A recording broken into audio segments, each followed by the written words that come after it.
which is very good. Thank you so much for your wonderful hospitality. I would like to thank the CEO, Architect Eric, for this wonderful arrangement and setting an organization. And I would like to thank our Board of Trustees for always being there with us. I'm very thrilled and elated to be here in your midst. I must say that I'm well impressed by the organization of your group and the spirit of your sacrifice.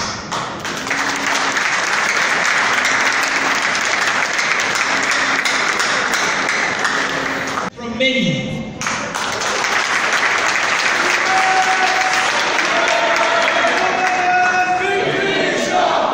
Because you didn't ask for anything, but you are giving. And that is what we require now. Election is very big and very complex. We cannot win without you. We cannot win without your sacrifice. And we are all in this together. We are not doing it for our daddy. We are not doing it for Atiku Abubakar. We are doing it for ourselves. Because this is our future.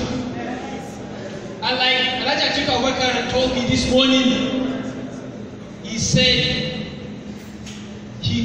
let me continue. He said, I pledge towards every person who contributes to our success.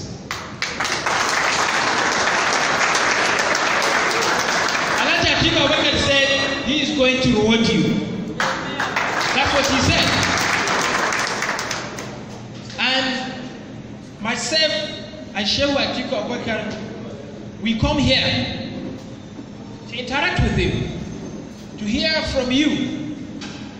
So you should feel as if you are now engaging with Alhaji Atiku Abubakar directly.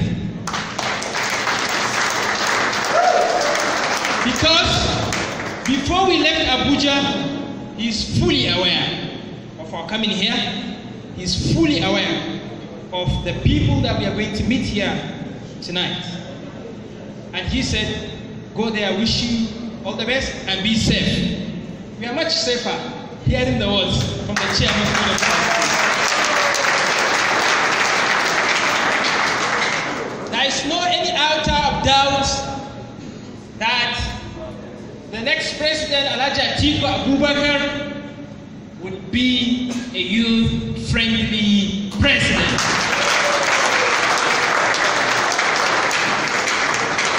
This is not just a proclamation. This is not just a promise, just a dream. But it's a promise and commitment. And this has been demonstrated. As I stand here before you, I'm just 34 years. Wow. But I am already a special advisor to His Excellency Alhaji Atiku Abubakar on youth and strategy. Now you ask yourself, in Buhari's cabinet, is there any young person in the cabinet? It was the youth that stood and fought for his emergence, but he abandoned all of us. There is no single young person in Nigerian cabinet. What a shame. More than 70% of voters' population are made of the youth, but we are not well represented. But this man, Alhaji Atiku Abubakar, said, you will be 40% represented in the cabinet.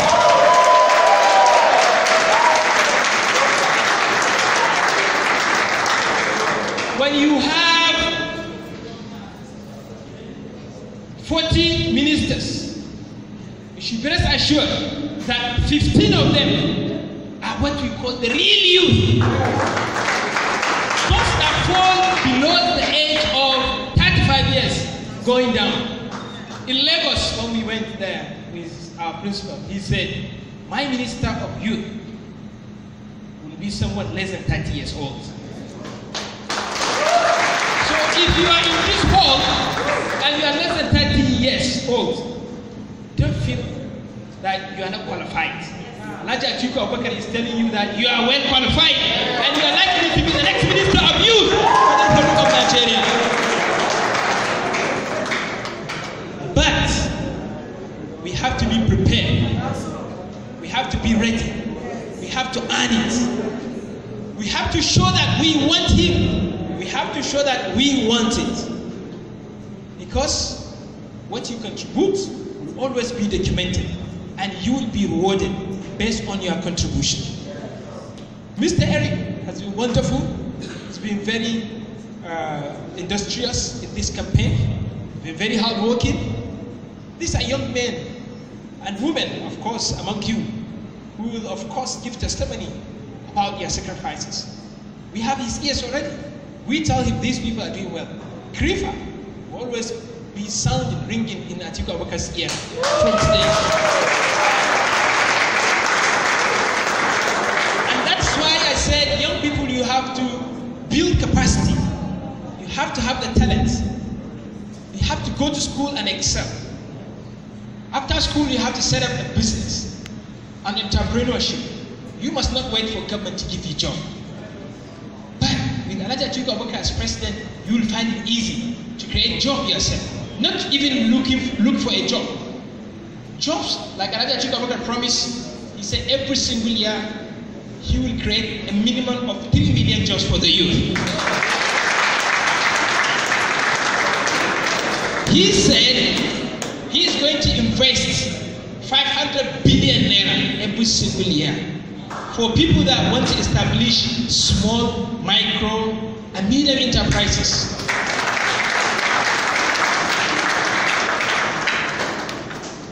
He has 4 priorities. He said he wants to create jobs. He wants to create jobs. And who will get these jobs? The youth. So that's why your lives, your prosperity is at stake. It's the path. There are 2 paths you have to choose. And this is a defining moment in our lives that we have to make the right choice. Otherwise, our hopes will be shattered. And Atiku Abubakar is the best choice. And as Atiku Abubakar said, he will create more jobs. He also reduce poverty. He will also build human development. He will concentrate so much more on human development and infrastructure, in power, in transportation, in refining, petrochemical refining, healthcare, everywhere. Everything you look around, all infrastructures will be improved. Housing and the rest. He will make investment very easy. He will provide credits, loans for the youth. He will invest so much money in small businesses. Private sector will be the key engine of the economy. He will reduce taxes and many other things that you can find in his policy documents.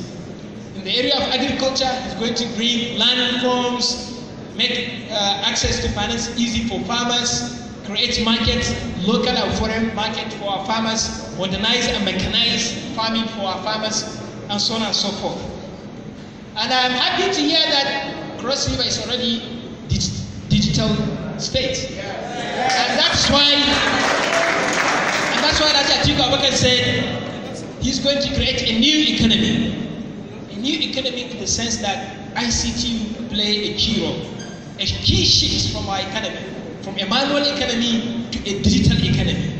In both housing, health, education, transport, everything you see, there is an ICT involved. Life becomes easy. And that's what Cross River represents. And this means abundant opportunity and investment in the area of ICT. And mostly the youth will benefit from that. I will not talk much more. I'm going to hear more from you. But before that, I want to talk about something that is very important for all of us here. We all understand that our system of government or system of governance has a weakness. And that we've given so much power to the central government, and where the states that are closer to the people, that people respond to easily, are left with little powers. And that's why Alhaji Atiku Abubakar said he will undertake what we call a collective and everyone will be involved in restructuring the system of government in Nigeria. He is going to reform the role of central government because more power should come down to the states and local government should be independent. And our common resources, the state government and local government should have equal say and decision in what to do with your natural endowment. Not some people to stay in Abuja and decide what you get, but people should have representation, should have stake in deciding who gets what and who not get what. And therefore, he is going to keep the state's responsibility to also decide about what you mines and minerals, mining and minerals, what you get, and in sharing the sharing formula as well. And like I said, local government will also be an independent tier of government, and resources will be shared equitably. And a new revenue sharing formula will come on board, where everybody will come on board to negotiate, so that everyone will be happy. And this will help create more competition, so that states will also be competing to tap from their resources and become more productive and boost economy by yourself, because you are the ones to benefit. But once you know that you are producing something but you are not benefiting from it, so you become reluctant. But if you are taking a big proportion of what you produce, that's a big encouragement, and that will create competition. And that's what Alhaji Atiku Abubakar is going to consider when he comes on power. I will not be taking so much more, like I said, but I'm really impressed by the coverage of your movement. Like he said, from the states to zonal levels, to local government levels, to ward levels, to unit levels.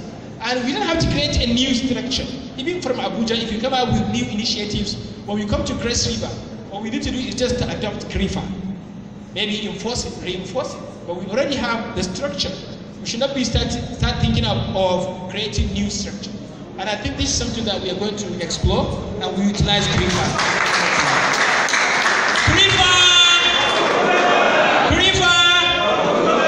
Thank you so much.